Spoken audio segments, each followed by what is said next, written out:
Today we are going to discuss the condition of equilibrium of rigid bodies and problem based on the condition of equilibrium. In particle dynamics, we have already studied that a body will be in equilibrium if the net force acting on it is zero.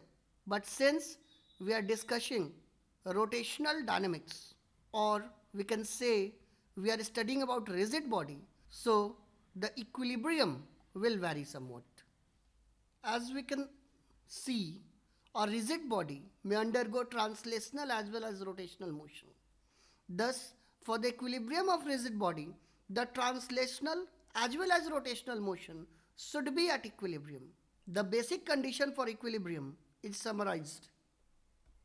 Firstly, the translational part. For the translational part, the net forces acting on the body should be zero.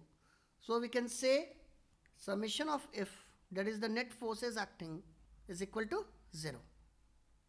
For the rotational part, we can say that the net torque acting on the body along the axis of rotation, or we can say the center of rotation, should be 0. Thus, summation of tau will be equal to 0. Now let us discuss some illustrations related on the condition for equilibrium of rigid bodies. Actually, in the above figure, a sphere having weight W and radius R is resting on a block of height h. We are applying a force F at an angle theta, say, from the center.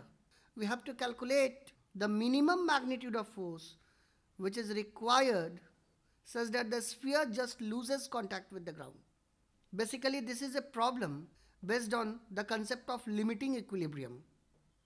From the figure, it is clear that the forces acting on this sphere are the normal force from the axis of rotation, the external force, and the weight. These are the basic forces acting on this sphere. But we will not consider the force due to the normal from the ground as well as the force from the center of rotation, since the torque due to both the force will be 0. Since the block is going to leave the ground, so the normal force will be 0, thus the torque over here will be 0. And since force is parallel to the length, so the torque across the center of oscillation will be 0. Thus we can only calculate the torque due to the external force and that due to weight. As clear from figure, the torque due to force is tending to rotate the body in clockwise sense, whereas the torque due to weight is opposing the torque and tending to rotate the body to the anti-clockwise fashion. Thus, the body will just leave contact from the ground if and only if the torque due to this external force F is either greater than or equal to the torque due to weight. So the limiting condition is, for losing contact from the ground, torque due to force should be equal to torque due to weight. This is the limiting condition. Now let's calculate one by one the torque due to force and the torque due to weight. We can easily see from the figure that if the angle is theta, the normal should be along this given line. So the length of normal will be r sine theta. Thus torque due to force can be written as the product of this external force and the length of normal, that comes out to be r sine theta. Again from the figure, it is clear that the perpendicular to this length will be this length, this given length.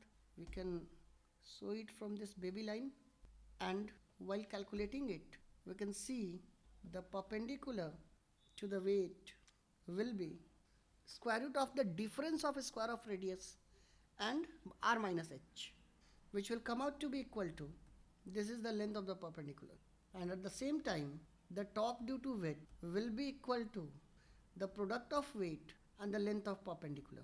Using the condition of limiting equilibrium, we can say the body will leave contact when the torque due to both are equal, at least equal. So if r sine theta should be equal to weight multiplied by under root of 2hr minus h square. Thus F minimum, this is your required solution. Now let's see the next illustration. Actually, a square frame having weight 100 Newton is given. We are required to find the value of minimum force which is sufficient to just remove this square frame from this given roller. Again, it is a condition of limiting equilibrium where two forces have to be considered.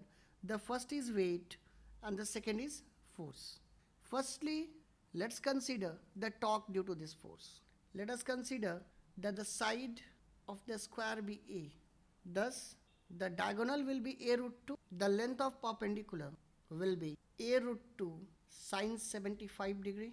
Thus, the torque due to force will be force multiplied by the length of the perpendicular. Again, the torque due to weight will be the product of weight and the length of the perpendicular, which is A by 2. Using condition of limiting equilibrium, we can say that the frame will just leave the roller if at least the torque due to the external force is equal to torque due to weight. Putting the value of the respective torques, the minimum force is given to be, since the value of weight is given to be 100 Newton, so the value of minimum force will be equal to 100 upon 2 root 2 sine 75 degree.